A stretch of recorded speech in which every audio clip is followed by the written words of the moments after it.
성모송으로 강의 열도록 하겠습니다. 성부와 성자와 성령의 이름으로 아멘. 은총이 가득하신 마리아님 기뻐하소서. 주님께서 함께 계신 여인 중에 복되시며 태중의 아들 예수님 또한 복되시나이다.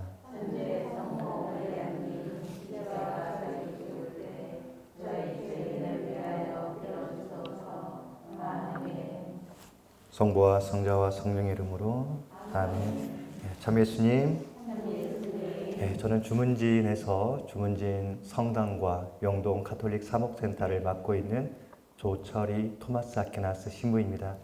여기서 이렇게 여러분들을 뵙게 돼서 너무나 반갑습니다. 지지난주에 제가 휴가를 내서 4박 5일 스승예수 수녀원의 피정을 다녀왔습니다. 산책하며 묵주기도를 하고 내려왔는데 부재중 전화가 찍혀 있습니다. 주교님께서 저에게 전화를 하셨는데 주교님께 전화를 드려서 어쩐 일이시냐고 여쭤봤더니 사순특강 강의를 저에게 부탁을 하시는 거예요. 주교님 저는 아직 마음의 준비가 안 되고 저는 너무나 부족합니다라고 말씀을 드렸지만은 주교님께서는 그냥 순명하라고 하셔서 또 기쁜 마음으로 또 사수지기 십자가를 지는 마음으로 이번 사순특강 두 번째를 맡게 되었습니다.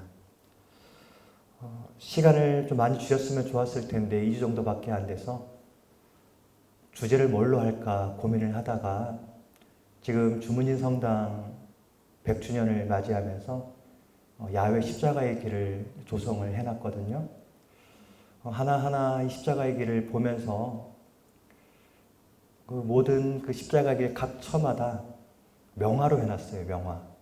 그래서 우리 주문진 성당에 오시면 십자가의 길에 예수님의 얼굴이 다 다릅니다. 그래서 1처에는 어떤 명화를 넣을지 2처에는 어떤 명화를 넣을지 고민을 하는데 이거를 준비하면서 알게 된 사실인데요. 예수님께서 십자가에서 넘어지는 그 장면은 성경에 나오지 않습니다. 그래서 가장 찾기 어려웠던 그림이 바로 예수님께서 십자가에서 넘어지심을 묵상합니다. 바로 이 그림이었어요. 제3처에서 예수님께서 첫 번째 넘어지시죠.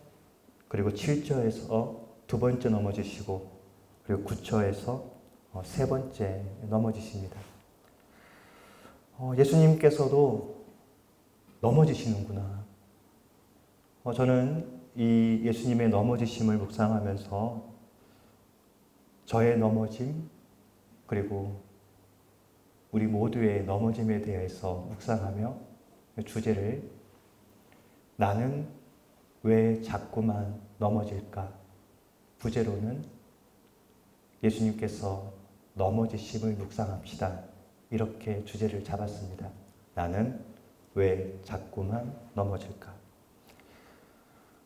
예수님께서 넘어지셨다는 사실이 사실 이해가 안 되기도 하지만 그 넘어지셨던 그 사실이 그 자리와 그 시간이 십자가의 길을 묵상하는 가운데 저에게 많은 위로를 준다는 사실을 깨달았습니다. 아, 예수님께서도 넘어지셨구나. 십자가의 길은 다른 것이 아니라 예수님께서 넘어지신 길이죠. 그리고 다시 일어나 걸어가신 길입니다. 처음에는 예수님께서 그냥 넘어지셨구나 라고만 생각했는데 3번 넘어지셨네? 그런데 다시 묵상해 보니까 예수님께서 3번 일어나셨네? 이렇게 저는 묵상이 됐습니다. 14처 하나하나 묵상을 하는 가운데 저는 이런 생각이 들었습니다. 가장 예수님께서 외로웠던 순간은 언제일까? 가장 고독한 시간, 가장 자기 자신과 만나야만 했던 그 처절한 처는 언제일까? 저는 그것을 예수님께서 넘어지신 바로 그 자리라고 저는 생각을 합니다. 왜냐하면 예수님께서 신문 당하시는 것도 당하시는 거잖아요. 못 박히시는 것도 못 박힘 당하시는 거잖아요. 옷 벗기시는 것도 옷 벗기심을 당하는 거잖아요.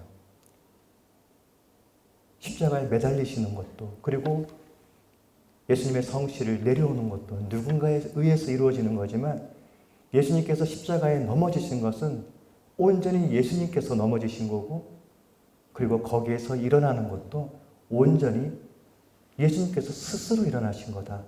누구에 의해서가 아니라 본인 스스로가. 가장 예수님께서 고독했던 순간, 그 넘어지신 그 자리, 그 순간이 아닐까. 우리도 십자가의 길을 걸으면서 특별히 예수님의 넘어지심을 묵상하는 가운데 그 넘어진 자리에서 우리는 내 자아와 내가 숨겨둔 그림자와 그리고 내 자신과 마주치게 됩니다. 넘어진 그 자리에서, 온전히 나 홀로 넘어져 있는 그 자리에서.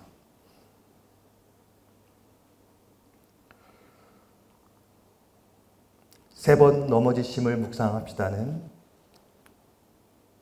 세 번 일어나심을 묵상합시다입니다. 우리는 늘 마음의 중심을 잃고 비틀비틀거리다가 넘어집니다. 그때 우리는 십자가의 길을 통해서 예수님의 넘어지심을 묵상하는 가운데 우리도 다시 일어날 용기를 얻어야 합니다. 여러분은 최근 언제 넘어지셨습니까? 나는 최근에 언제 넘어졌는가? 두 번째, 내가 지금 넘어졌다면, 전에 내가 넘어진 일이 있다면 왜 넘어졌는가? 그리고 마지막으로 무엇이 나를 넘어뜨리게 했는가? 오늘 강의 주제는 바로 여기에 대한 저의 묵상입니다. 나를 넘어뜨리는 감정들이 있습니다. 어떨 때는 금방 일어나기도 하지만 참 일어나기 어려운 나의 감정.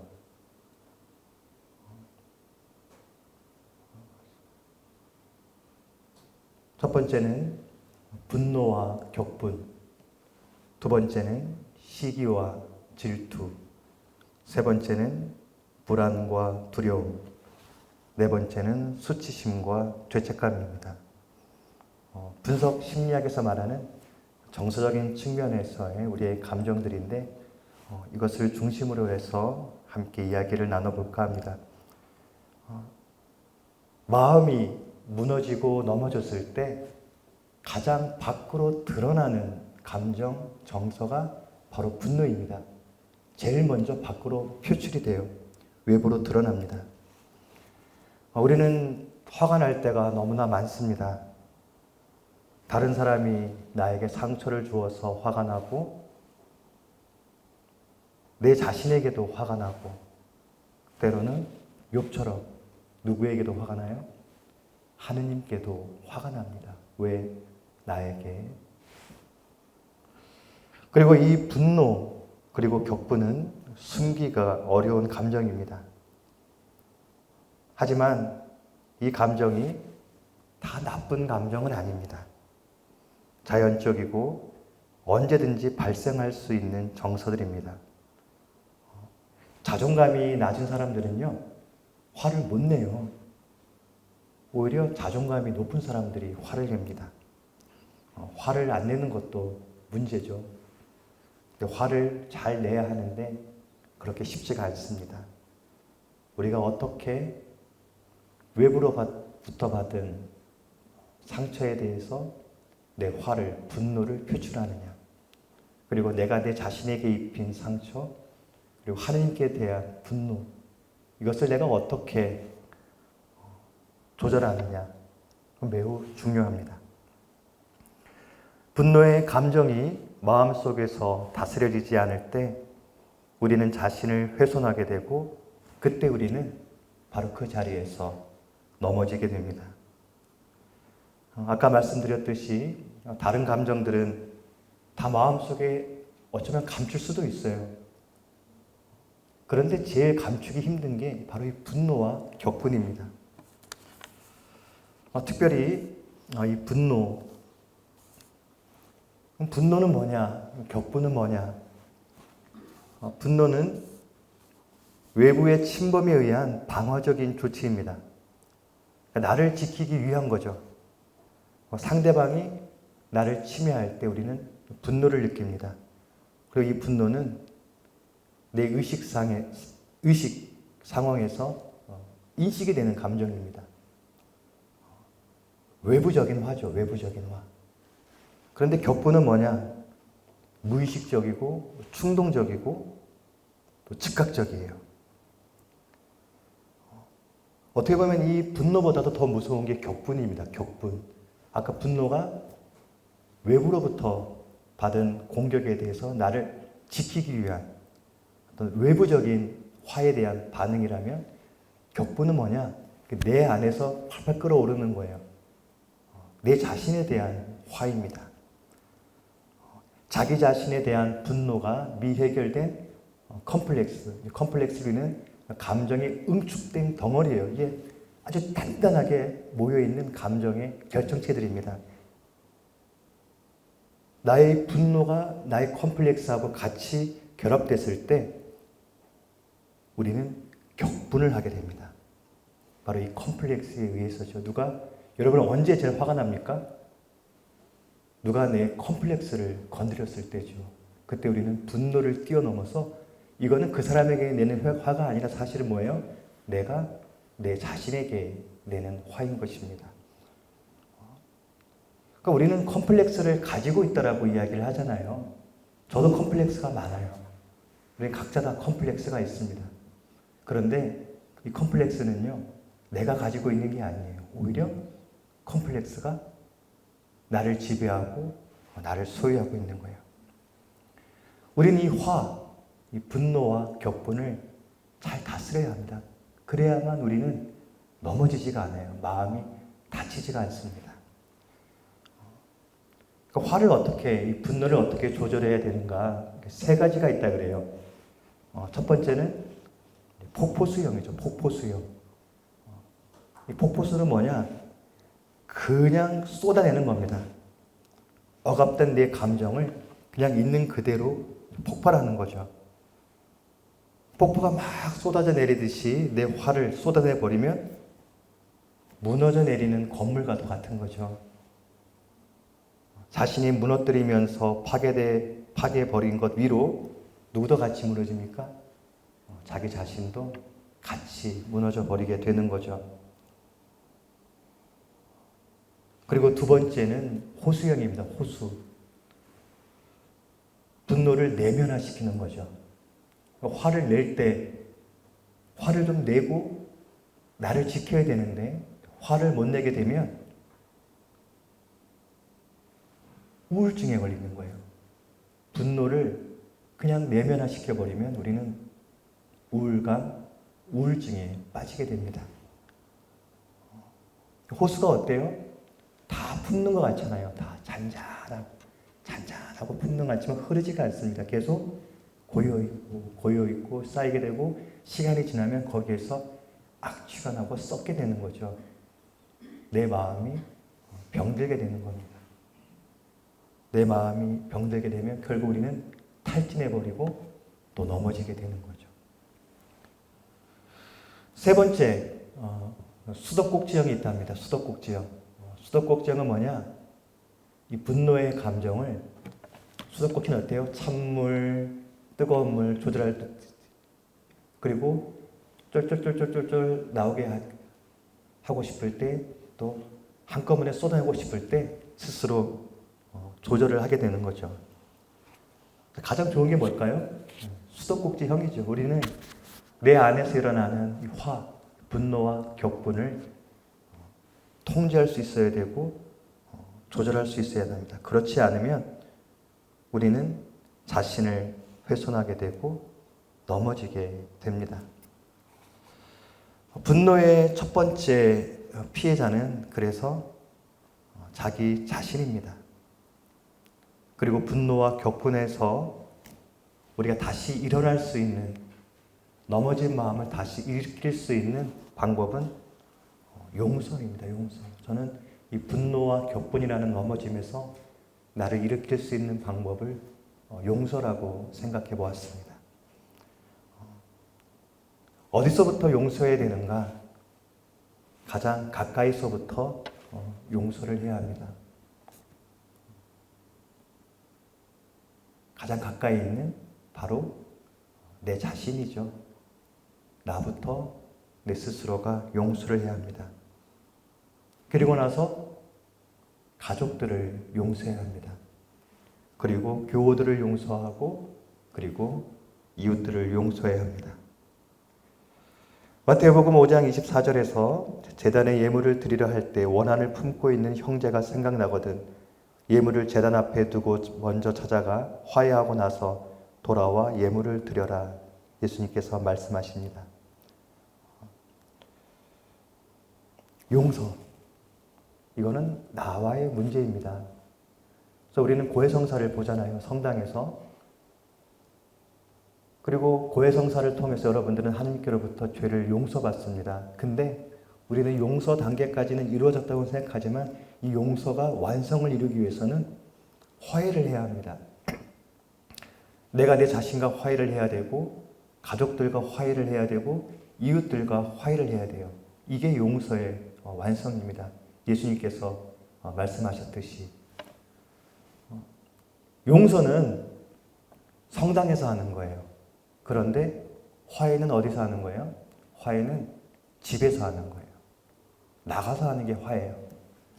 저는 가끔 이제 고해성사를 교우분들이 하면 보석으로 남편을 미워했습니다. 그러면 남편과 싸웠습니다. 그러면 남편하고 화해하세요. 이렇게 보석을 줍니다. 그런데 잘 고백하고 나서 화해하세요라고 이야기하면 시민이 이 보석은 하기 싫습니다. 그래요.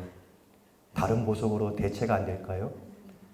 이미 용서를 청했고 용서를 받았는데 이 용서가 완전히 완성이 되기 위해서 화해로 나가야 되는데 우리는 많은 경우에 용서한다고 하면서도 그 사람을 찾아가 화해하기를 두려워하는 거예요. 다시 한번 말씀드릴게요. 용서는 성당에서 하고 화해는 집에 가서 해라.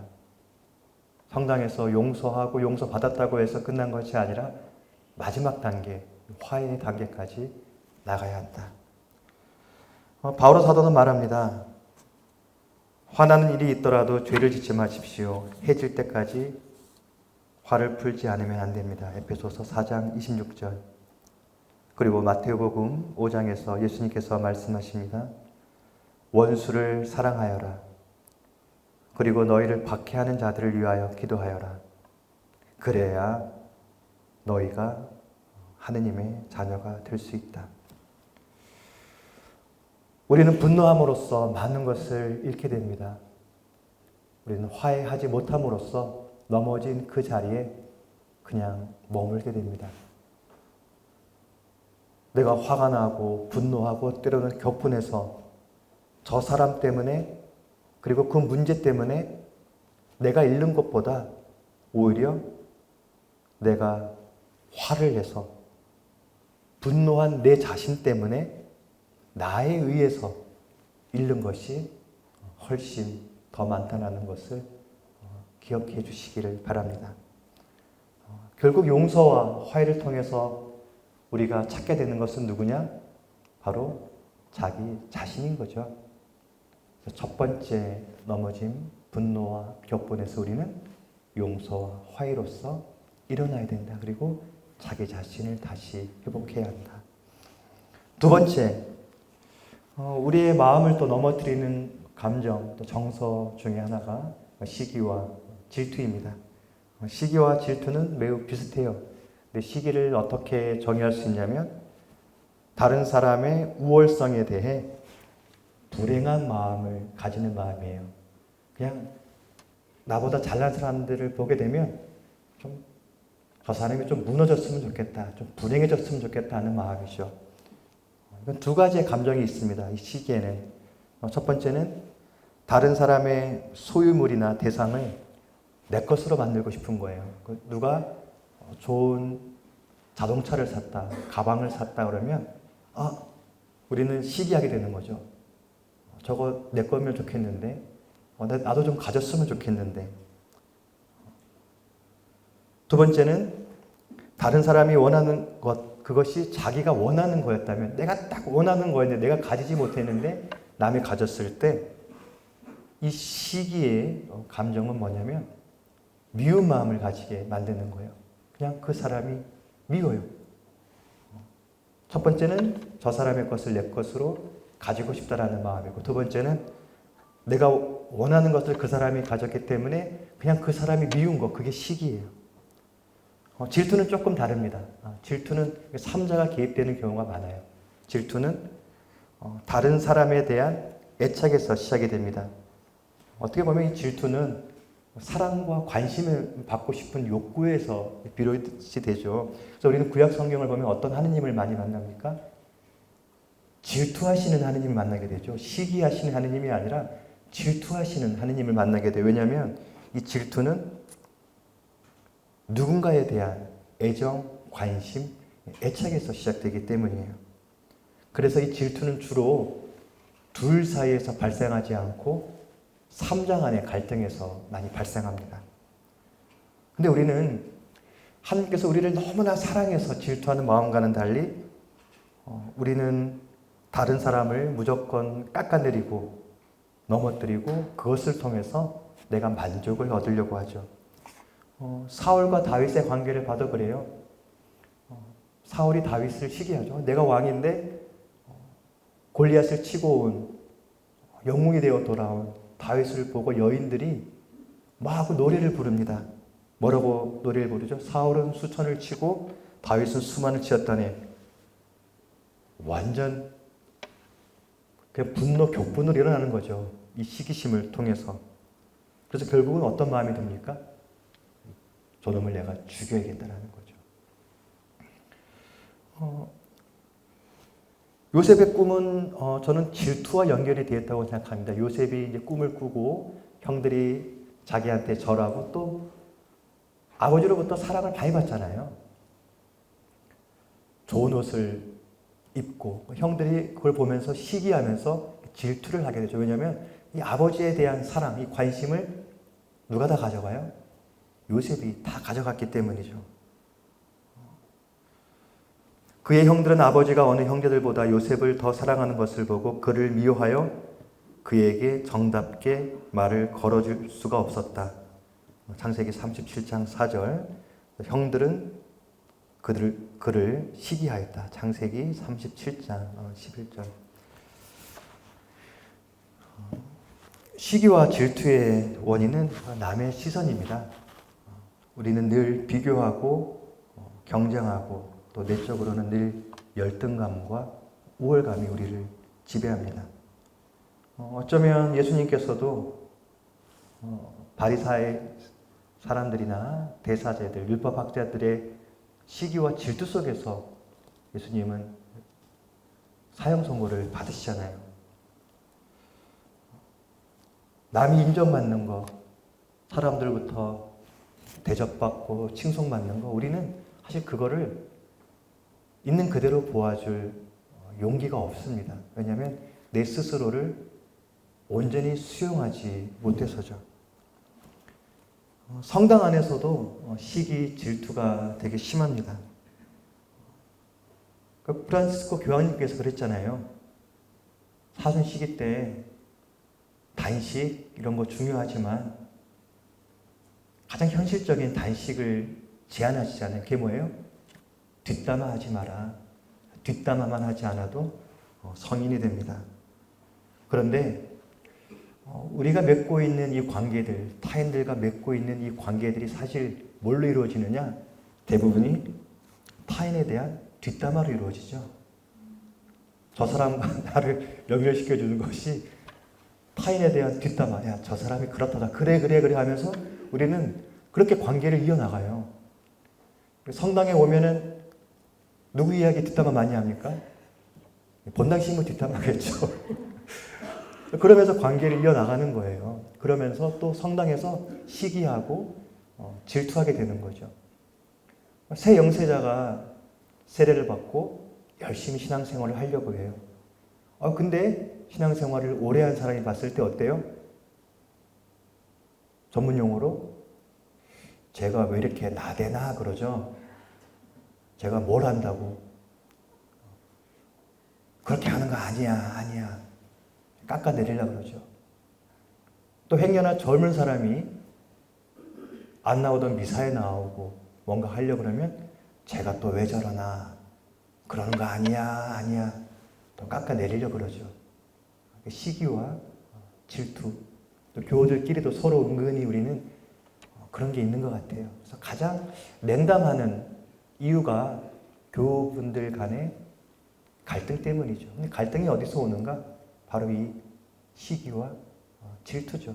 그러니까 내 안에 나를 온전히 받아들일 수 있는 힘이 없기 때문이에요. 그래서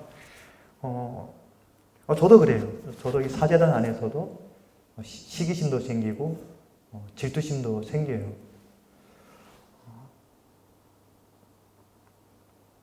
제가 우리 교우분들한테 늘 하는 얘기지만 저는 다른 신부님들 보면 좀 부러울 때가 있어요. 이번에 주교님이 왜 이걸 나한테 시키시나. 우리 춘천교육에 영성적이고 또 말씀도 잘하시는 신부님들이 많은데 왜 이걸 내가 해야 되나. 그래서 어떨 때 똑똑한 신부님들, 또 말씀 잘하시는 신부님들, 또 어떨 때는 잘생긴 신부님들, 또 인기 많은 신부님들 보면 부러워요. 사제서품을 받을 때 주님께서 여러분과 함께 하면 뭐라 그러죠? 또한 사제의 영과 함께, 그 사제의 영과 함께 할 때 하는 그 영이 우리 사제들이 서품 성사를 받을 때 그때 특별히 저희들에게 주시는 영이라고 저는 알고 있습니다. 근데 저는 늘 그 생각을 해요. 주님께서는 나한테 어떠한 특별한 영을 주셨을까, 사제로서. 다른 신부님들은 이 언변의 능력, 또 어떤 신부님들은 이 강한 카리스마의 능력. 그런 신부님들도 부러워요. 그 신부님들은 막 카리스마가 있어가지고 한마디만 하면 신자들이 그냥 막 따라가요. 근데 저는 그런 능력도 없어요. 그런 은총도 없어요. 그럼 나는 어떤 영을 가지고 있는가? 우리 교우분들은 다 알고 계실 거예요. 제가 가지고 있는 영, 그 뭐냐? 불쌍해 보이는 영, 짠해 보이는 영. 근데 그거 하나로 사제로서 살더라니까요. 아무것도 없어도. 왜냐하면 하나님께서 나에게 주신 그 특별한 영인 거죠. 다른 말로 좋게 말하면 제가 가지고 있는 여린 마음, 좋게 말하면 감수성이죠. 함께 아파할 수 있는 마음, 여린 마음. 그게 저에게 주신 하나님의 영인 것 같아요. 제가 가톨릭 다이제스트에도 글을 한번 올렸지만은 어느 성당에서 봉성체를 가면 어느 할머니는 항상 저를 반겨주세요. 근데 성체를 반기는 게 아니라 저를 반겨주세요. 왜냐하면 시부님 오셨어? 예. 바로 엎드리세요, 할머니가. 처음에는 이 할머니가 왜 엎드리나 했더니 등 좀 밟아봐 그러는 거예요. 이 할머니가 허리가 아프신 거예요. 그러니까 아무도 안 쳐주고. 제가 오는 날에는 할머니는 늘 신부님이 나의 등을 밟아주시는구나. 그래서 처음에는 성체 먼저 영하고 그 다음에 등 밟아드릴게요 그랬는데 가만히 생각해 봤어요. 지금 이 할머니에게 예수님을 만나게 하는 그 은총의 시간이 성체를 모시는 시간도 있겠지만 어쩌면 이 할머니는 부족한 저를 통해서 그냥 할머니 마사지 한번 해드리는 거. 그게 예수님을 만나는 은총의 시간이 아닐까. 그래서 그 다음부터는 가자마자 그냥 할머니 엎드리세요. 그리고 할머니 마사지 한번 해드리고 그 다음에 성체를 모셨어요.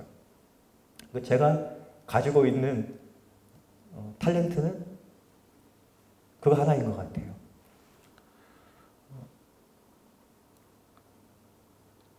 탤런트의 비유 여러분들 잘 알고 계실 거예요. 주인이 떠나면서 탤런트를 주고 가잖아요. 한 놈은 5개, 한 놈은 2개, 한 놈은 하나.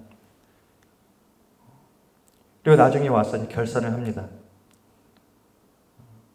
5달란트를 받은 종은 5달란트를 남겼고, 2개를 받은 종은 2개를 남겼고, 근데 1개를 받은 종은 이게 뭐지?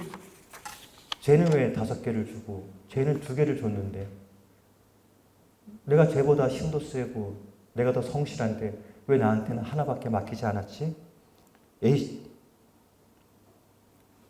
보잘것없고 나를 무시하는가? 그냥 묻어버리죠. 내가 가진 달란트를 보는 것이 아니라 왜 저놈한테 5개를 줬지? 왜 저놈한테 2개를 줬지? 비교를 하니까 이 뭐야? 1개밖에 안 되네. 가치가 없어 보이는 거죠. 우리는 시기와 질투에 넘어지는 순간이 언제냐면 자꾸만 우리는 나의 행복을 다른 사람 행복과 비교하는 데서 일어나요. 그런데 행복만 비교하느냐? 그렇지 않아요. 나의 고통은 또 다른 사람의 고통과 비교를 해요. 남의 행복을 나의 불행으로, 남의 고통을 말은 안 하지만 우리는 아이고 안타까워하면서도 우리는 은근히 그걸로 나의 행복으로 삼는 거죠. 우리는 각각 고유한 가치를 가지고 있습니다. 그것이 1달란트든 5달란트든 남이 얼마를 가졌는가는 사실 중요하지 않아요. 각각의 고유한 가치가 있다는 거죠. 그 1달란트에 어마어마한 가치가 있다는 거죠. 나에게 특별한. 루카복음 12장에서 예수님께서 말씀하십니다.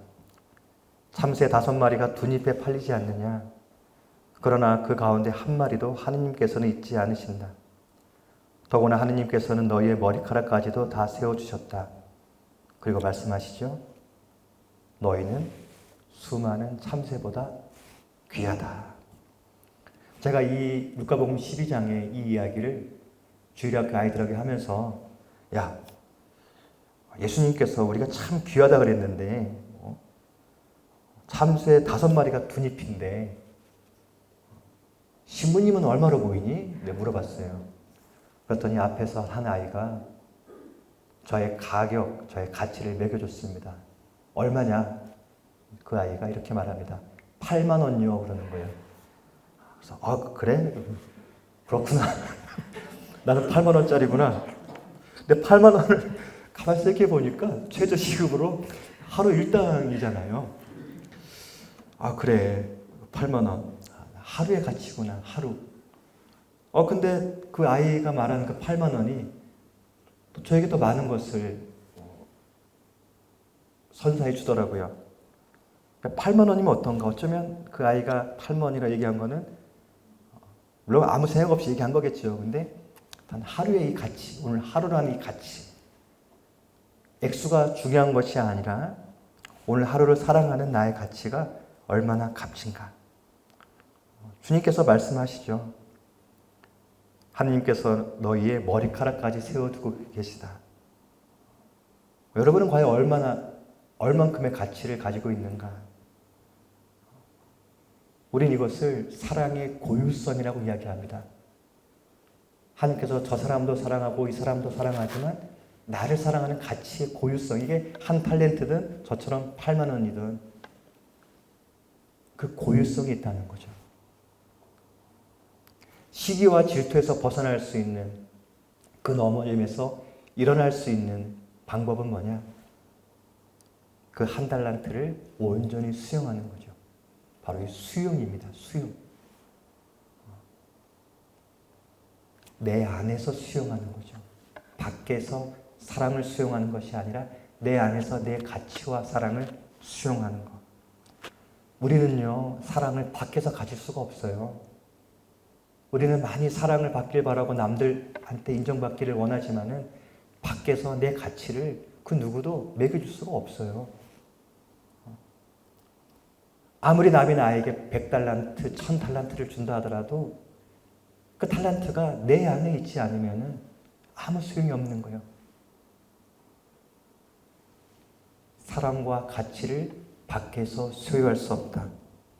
오직 어디서? 그 가치는 내면에 있는 거죠. 그것이 얼마짜리든 간에. 그것이 하나님께서 나에게 주신 사랑의 고유성이다. 우리는 그것을 수용한다.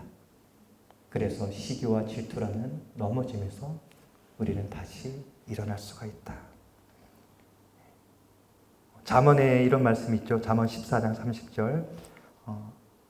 평온한 마음은 몸의 생명이고 질투는 뼈의 염증이다 그래요. 뼈의 염증. 내부의 염증이죠. 나를 무너뜨리는 뼈가 염증이 생기면 우리 일어나지는 못해요.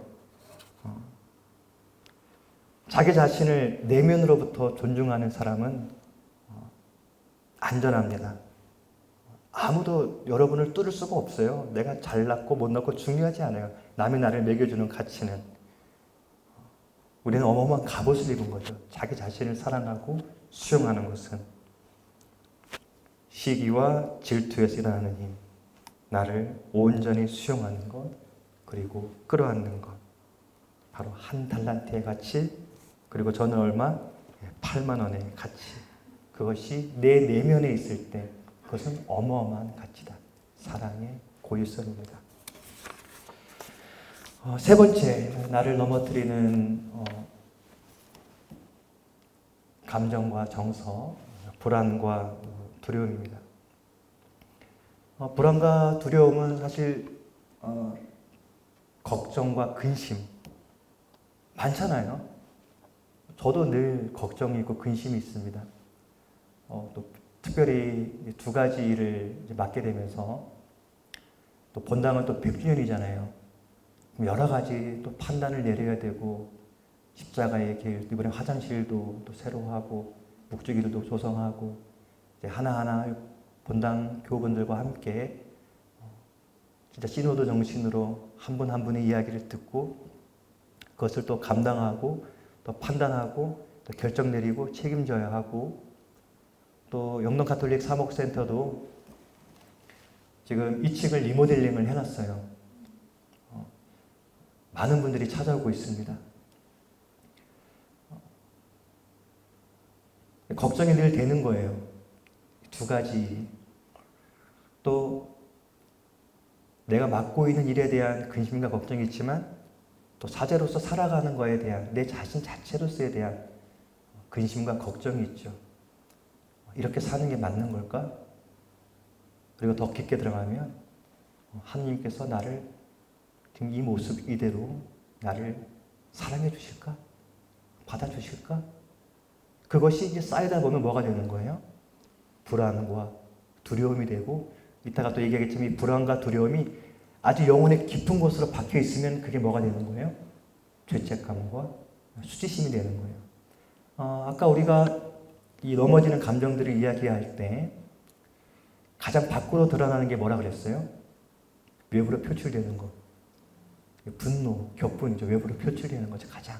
근데 가장 내 안으로 들어가서 나를 꿰뚫고 나를 병들게 하는 것은 결국 죄책감과 수치심이에요. 사실 불안과 두려움도 어느 정도는 내면에 감춰져 있지만은 이제 밖으로 드러나요. 불안하면 어떻게 막 손이 벌벌벌벌 떨리다는 거, 심장이 벌벌 드러나거든요. 근데 이 죄책감과 수치심은 드러나지가 않아요.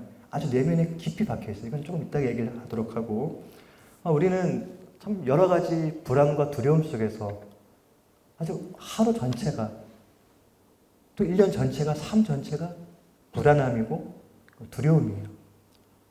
근데 불안하고 두려움은 조금 달라요. 심리학적으로. 불안은 뭐냐? 막연한 거예요. 막연한. 미래적인 거고 간접적인 거예요. 그래서 외부적 자극이 없어도 어떤 상황이 발생하지 않은데도 그냥 불안할 때 있죠. 그냥 막연히, 내가 어떤 날은 저도 그래요. 일어났는데 마음이 불안해요. 왜 불안하지? 알 수가 없는 거예요. 막연하고 미래에 대한 거예요. 근데 두려움은 뭐냐?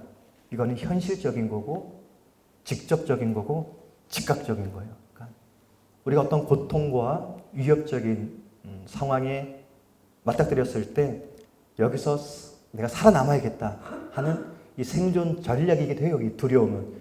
이 두려움이 있어야 우리는 피하고 살아남을 거 아니에요.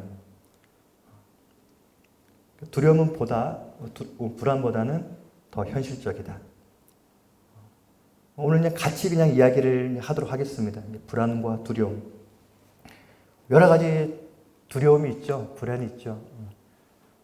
첫 번째 그냥 제가 생각한 거는 거절당할 두려움.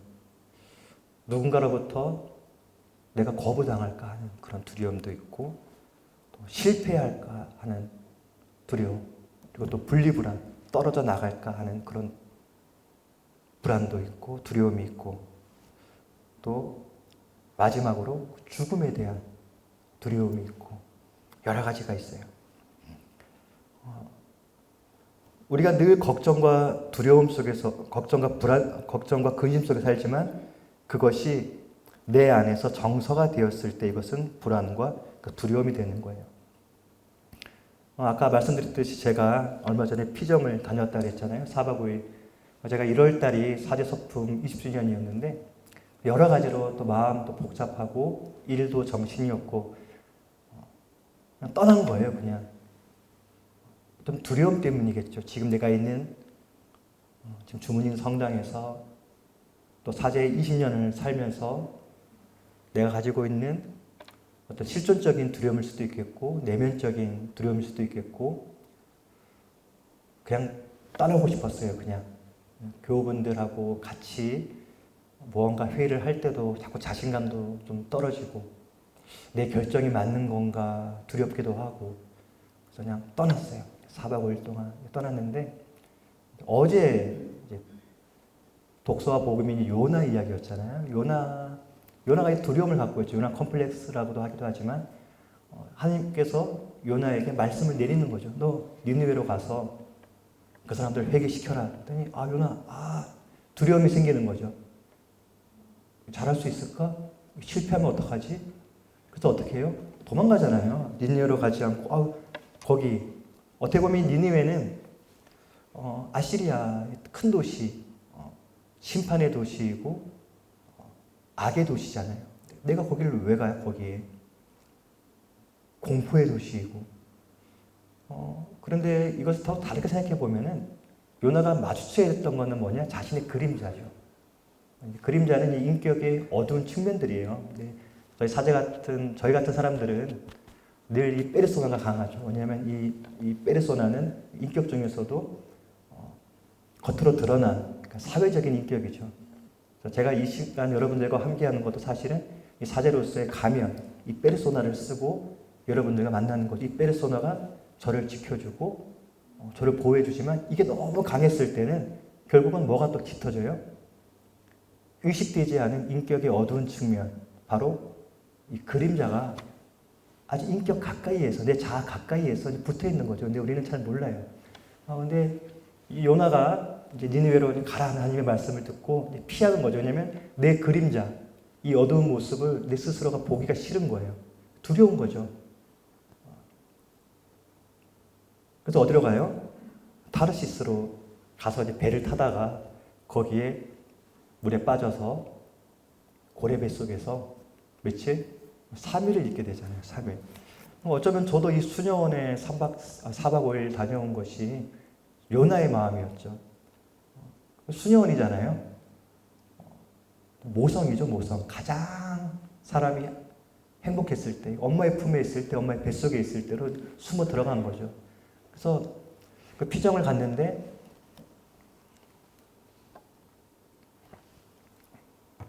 첫날 저녁 때 수녀님들이 이제 밥을 해주세요.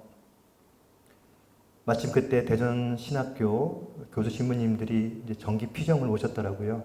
저는 이제 개인적으로 휴가차 간 거고, 신부님들 10분 계시고, 저는 이제 혼자, 다행히 이제 대침묵이라 신부님들도 대침묵이고, 저도 이제 침묵 피정이었기 때문에 식탁은 이제 따로 저쪽 끝에서 이제 먹는데 음식을 퍼서 딱 식탁에 놓고 성호경을 딱 긋고 밥을 한 숟갈 딱 먹었는데 눈물이 그냥 왈칵 쏟아지는 거예요. 눈물이. 왠가 봤더니 이렇게 따뜻한 밥을 먹어본 적이 없는 거예요. 몇 달 동안. 근데 신부님들이 저를 보면 얼마나 창피하겠어요.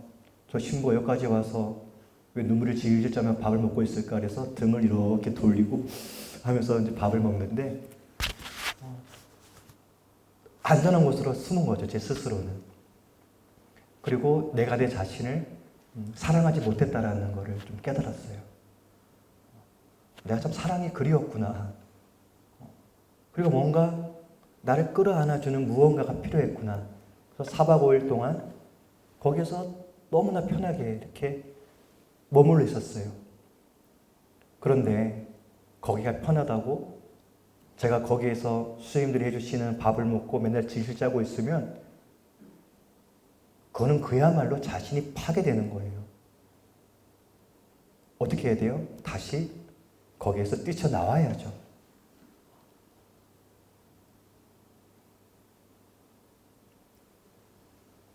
두려움 때문에 실패에 대한 두려움, 인정받지 못하는 거에 두려움, 내 존재에 대한 두려움, 그것 때문에 내가 고래 뱃속에 들어가 있었다라면 우리는 거기에서 다시 하나님께 울부짖고 뛰쳐나와야 되는 거예요. 예수님께서 말씀하시는 표징, 내가 너희들에게 보여줄 표징은 뭐예요?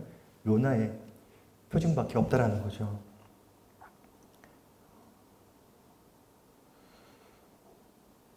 나 너희와 함께 있으니 두려워하지 말라.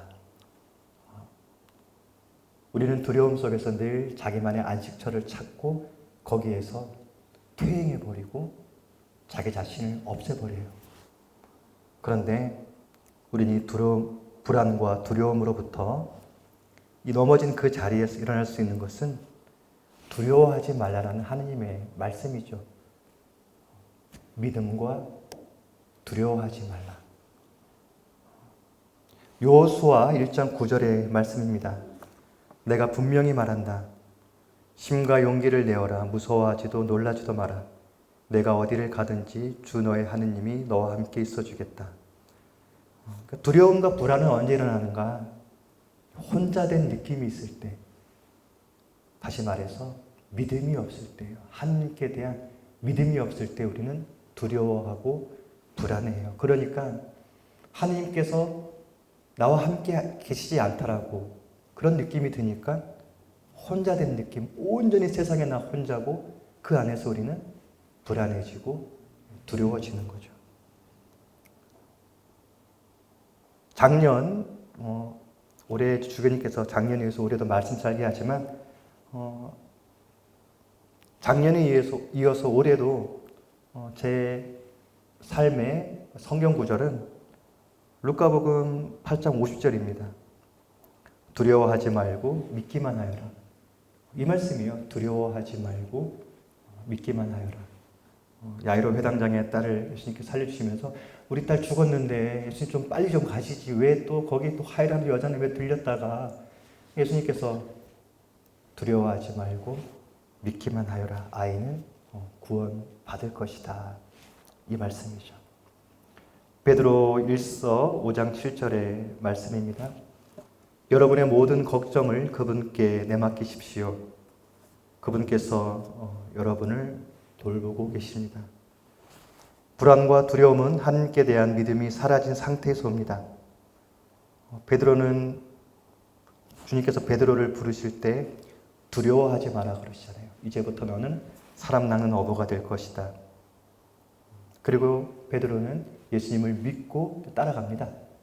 그러다가 베드로가 넘어지는 순간들이 발생해요. 아마 제자들 중에 가장 많이 넘어졌던 제자가 베드로가 아닌가 싶어요. 무리를 걸어오는 예수님.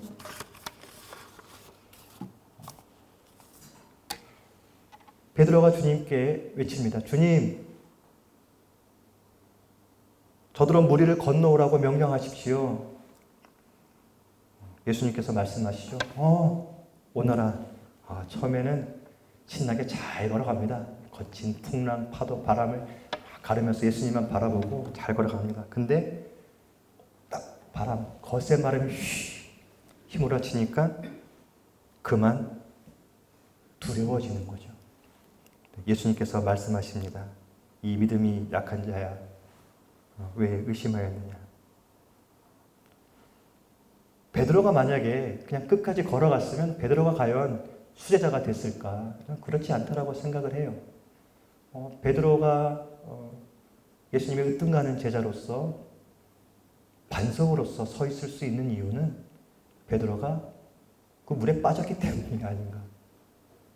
거기에 안 빠지고 거센 바람도 그냥 다 헤치면서 예수님께 왔다면 베드로는 절대 반석으로서의 베드로 완성시킬 수가 없었어요. 그 물에 빠져봤기 때문에 또 예수님을 3번 배반했기 때문에 넘어져 봤기 때문에 베드로는 온전한 우리 교회의 반석이 될 수가 있지 않았나 저는 그렇게 생각을 해봅니다.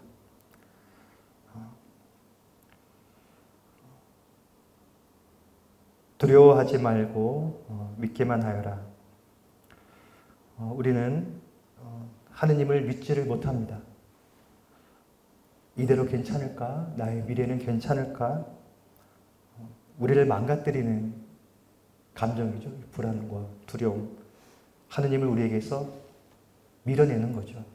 나는 혼자구나. 결국 이 두려움과 불안함이 우리에게 죄를 짓게 하는 겁니다.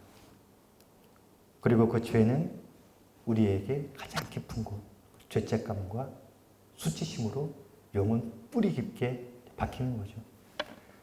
혹시 여러분들 넘어지는 이유가 어떤 두려움과 불안 때문이라면 루카복음 8장 50절의 말씀만 생각하십시오. 두려워하지 말고 믿기만 하여라.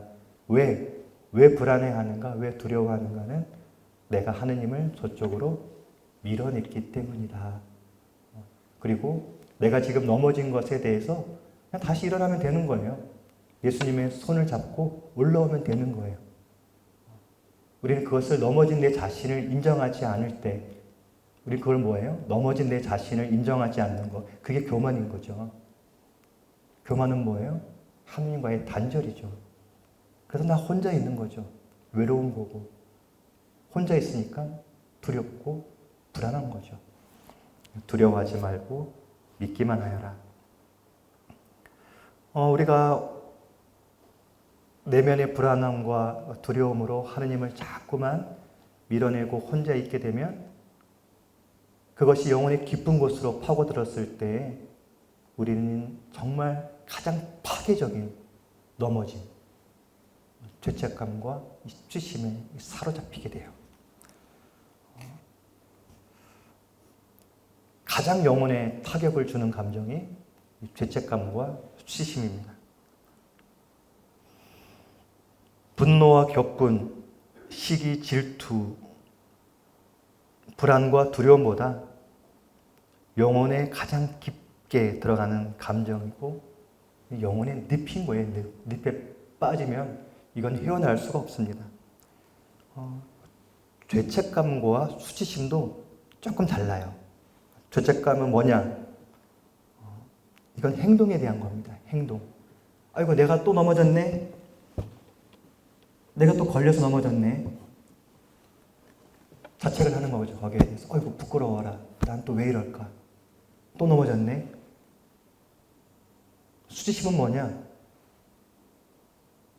내가 넘어졌을 때 나는 이제 일어날 수 없는 존재야. 나는 구제불능이야. 죄책감은 행동에 대한 거예요. 행동에 대한 나의 정서예요. 수치심은 뭐예요? 내 존재 자체에 대한 정서예요. 나는 넘어져 버린 놈이고 나는 구제불능이야. 이게 수치심인 거예요. 수치심은 자기 파괴예요. 파괴.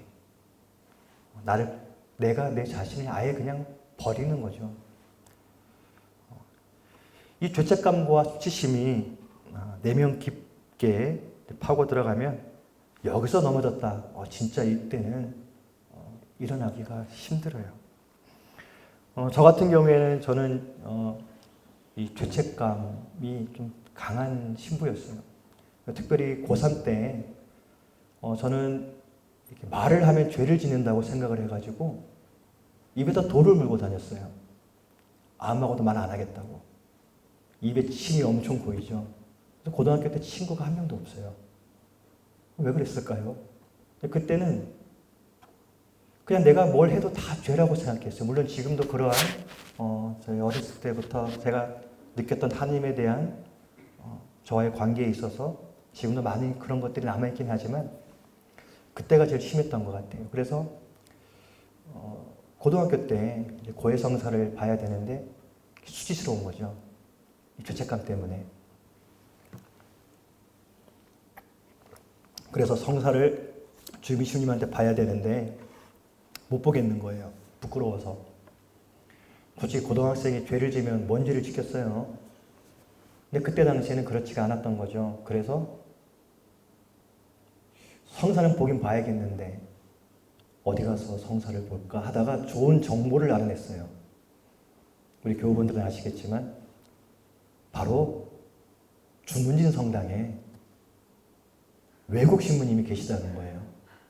제가 노암동 성당 출신인데 버스를 타고 일로 오면 한 30분, 40분 걸려요. 잘 됐다. 외국 신부님은 한국말을 못 알아들으실 거야. 이 기회에 총고회를 봐야지. 그래서 제 여동생, 제 친구들 다 데리고 나를 따르라 해서 강릉에서 주무님 가는 버스를 타고 주무님까지 왔어요.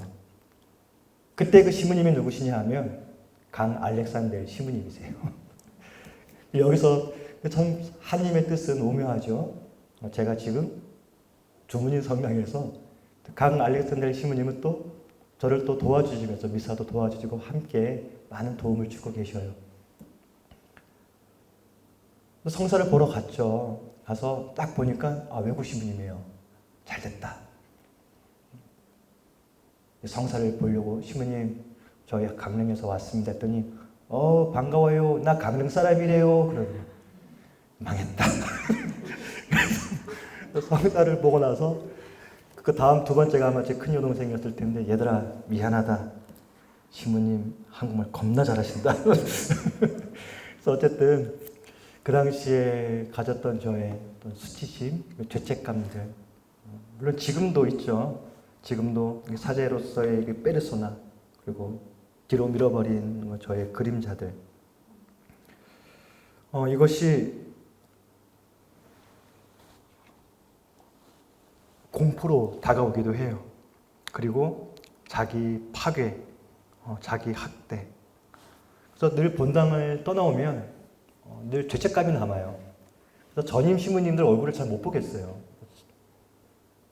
떠나온 자리는 나의 실패의 자리일 수도 있고 또 상처의 자리일 수도 있고 미안함의 자리거든요. 그냥 미안한 거예요. 신자들한테. 많은 신부님들이 떠나실 때 그럴 거예요. 죄송합니다 하고 떠나죠.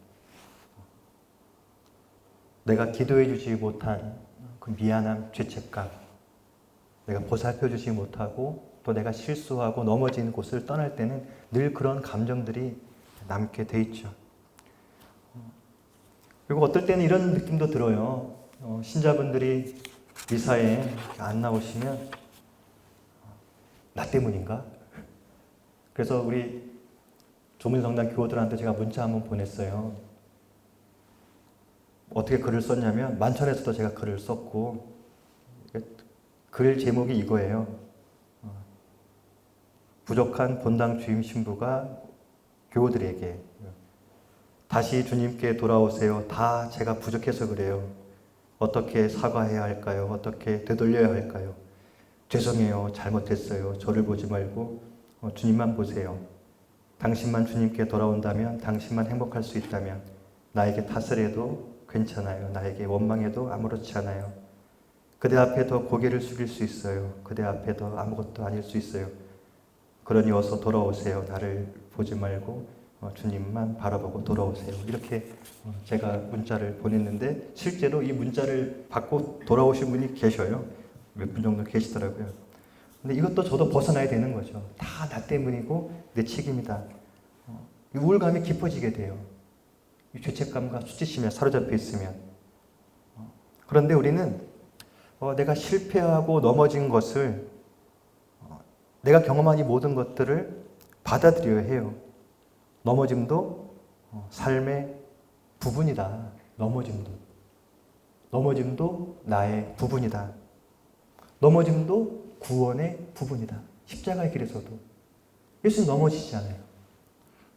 십자가는 넘어짐의 자리이고 나약함의 자리이고 부족함의 자리이고 두려움의 자리이고 그리고 죽음의 자리인 거예요.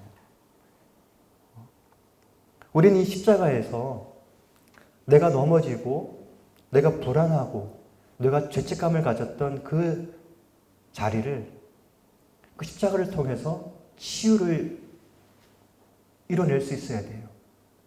치유의 도구예요. 십자가의 길은. 내가 죄인이고 넘어졌다는 것은 내가 버림받았다는 게 아니에요. 내가 은총으로부터 배제됐다는 것이 아니라 그럼에도 불구하고 이 십자가를 통해서 지금까지 얼마나 내가 하느님의 사랑을 받고 있는가? 아니, 오히려 넘어졌기 때문에 만신창이가 되고 너덜너덜해졌기 때문에 그 길을 걸어가신 예수님을 바라보면서 저 십자가 안에 구원의 완성이 있구나. 온전한 내 자신을 하느님의 사랑받는 자녀로서 세례성사 때 하느님의 자녀가 되잖아요. 그때 그 은총을 회복할 수 있구나. 그것을 십자가를 통해서 우리는 치유받는 거죠.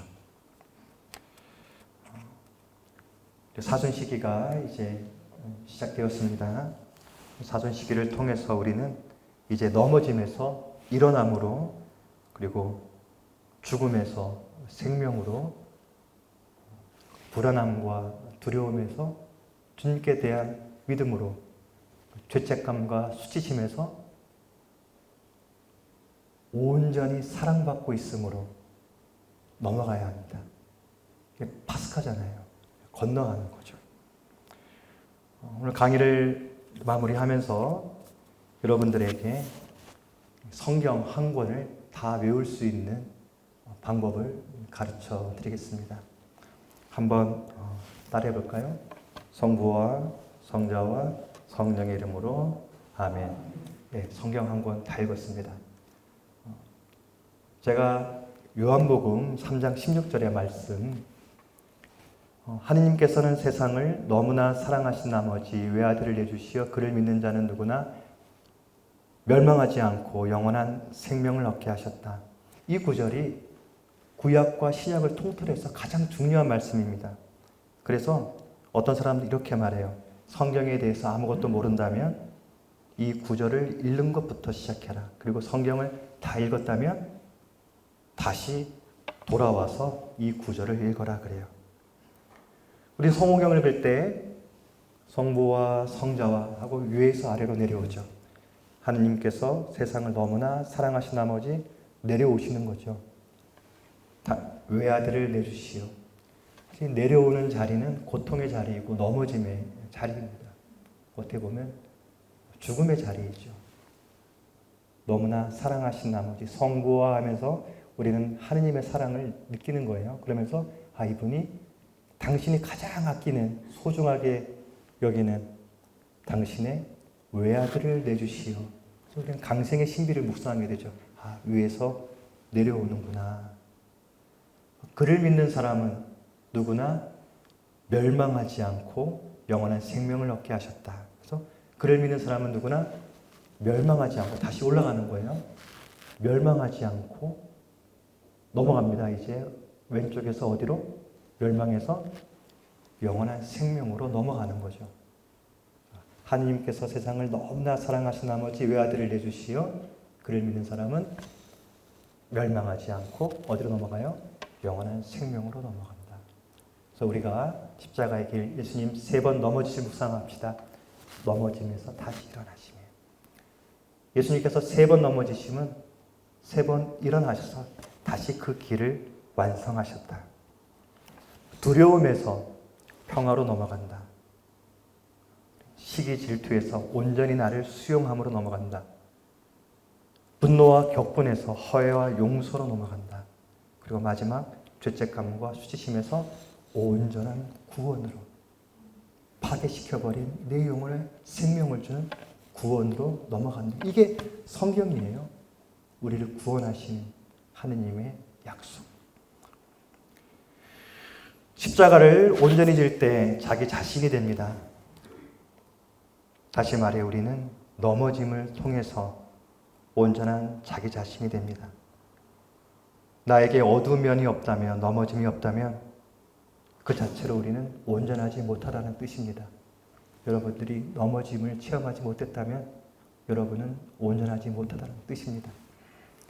오히려 지금 넘어졌다면 여러분은 지금 온전하다는 뜻입니다. 왜냐하면 여러분은 이제 넘어갈 때가 된 것입니다. 십자가의 길이 구원의 길로 완성된 것도 예수님께서 그 길에서 3번이나 넘어지셨기 때문입니다. 이번 사순 시기를 보내면서 예수님께서 넘어지심을 함께 묵상합시다. 그리고 그 넘어지신 그 자리에서 예수님께서 다시 일어나셨음을, 그리고 우리도 그 길을 함께 걸으면서 우리도 온전히 예수님과 함께 넘어지고 온전히 함께 예수님과 함께 일어나는 그러한 넘어짐에서 일어남으로 넘어가는 사순 시기가 되기를 기도합니다. 마침 기도 영광송 바치겠습니다. 성부와 성자와 성령 이름으로 아멘. 영광이 성부와 성자와 성령께, 성부와 성자와 성령 이름으로 아멘.